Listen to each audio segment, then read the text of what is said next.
ठाकरे बंधूंच्या एकत्र येण्याची चर्चा असतानाच मिटकरींनी भुवया उंचावणारं वक्तव्य केलंय।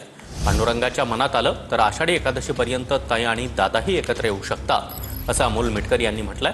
तर पक्षाचा कोणताही निर्णय कार्यकर्त्यांना विश्वासात घेऊनच घेतला जाईल असं सुप्रिया सुळे म्हणाल्या।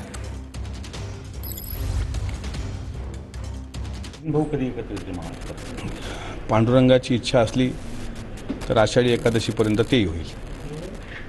काही चर्चा सुरू आहे? अजून तसा काही प्रस्ताव असल्याचं कळलेलं नाही, पण 10 तारखेला पक्षाचा मेळावा पुण्याला होतोय, त्यामुळं 10 तारखेपर्यंत आपण वाट बघा। नाही, सुप्रियाताई परदेशातून आल्यानंतर पवार साहेबांनी म्हटलं की या संदर्भातल्या चर्चा होतील, तर काही चर्चा सुरू झाल्या? कुठल्याही चर्चा नाहीत आणि दोघांनाही एकत्र येण्याचा कोणाचा विरोध असण्याचं कारण नाही। मध्यंतरी प्रेसमध्येच बातम्या चालल्या की आमच्या पक्षाकडून विरोध आहे, असा कुठलाही विरोध असण्याचं कारण नाही। शेवटी पवारसाहेब हे ज्येष्ठ नेते आहेत, पवारसाहेब मार्गदर्शक आहेत। पवारसाहेब दादा जे काही आम्हाला आदेश देतील तो आदेश आम्ही म्हणजे तो आदेश शिरसावंदे म्हणून आम्ही पुढे जाऊ। तुम्ही आषाढीचा उल्लेख केला तर काहीतरी सुरू आहे असं? पांडुरंगाच्या मनात जे असेल, सुप्रियाताई पण बोलल्या, मी पण बोलतो, आम्ही वारकरी संप्रदायाची माणसं आहोत। आज आषाढी एकादशीच्या पूर्व एकादशी आहे, आज निर्जला भागवत एकादशी, त्याच्यामुळे विठ्ठलाच्या मनात जे असेल ते होईल। आषाढी एकादशीचाच मुहूर्त कशाला, कुठलाही मुहूर्त असू शकतो आणि पण तुर्तास तरी कुठलाही प्रस्ताव नाही।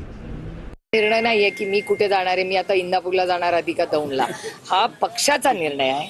आणि कुठल्याही सशक्त लोकशाहीमध्ये आणि त्यातून तुम्हाला पवार साहेबांच्या कामाची पद्धत तुम्ही 6 दशकं म्हणजे तुमच्या सगळ्यांच्या जन्माच्या आधीपासून सगळ्यांनी पाहिलेली आहे की पवार साहेब जो काही निर्णय घेतात किंवा जे काही मार्गदर्शन करतात ते लोकशाही पद्धतीनेच होतं। त्याच्यामुळे जो काही निर्णय पक्षाचा असेल तो त्या शेवटच्या कार्यकर्त्याला कॉन्फिडन्समध्ये घेऊनच त्याच्या मनात जो असेल तोच निर्णय पक्ष घेईल। युनिलॅटरली आम्ही कुठलाही निर्णय आजपर्यंत घेतला नाही आणि घेणारही नाही। विषय असा आहे की आमच्या पक्षाच्या म्हणजे जन्मापासून ते आजपर्यंत सातत्याने अशा प्रकारे आम्ही कधीतरी भाजपमध्ये जाऊ, कधीतरी आम्ही काँग्रेसमध्ये जाऊ किंवा कुठल्या तरी पक्षावर आमचं विलिनीकरण होईल, अशा प्रकारच्या अफवा ह्या मागच्या 25-26 वर्ष माझ्यासहित आमच्या सगळ्या सिनियर लिडरने ऐकलेल्या। त्याच्यामुळं या ज्या काय आहेत गोष्टी त्या फक्त अफवाच आहेत असं आमचं थेट मत आहे।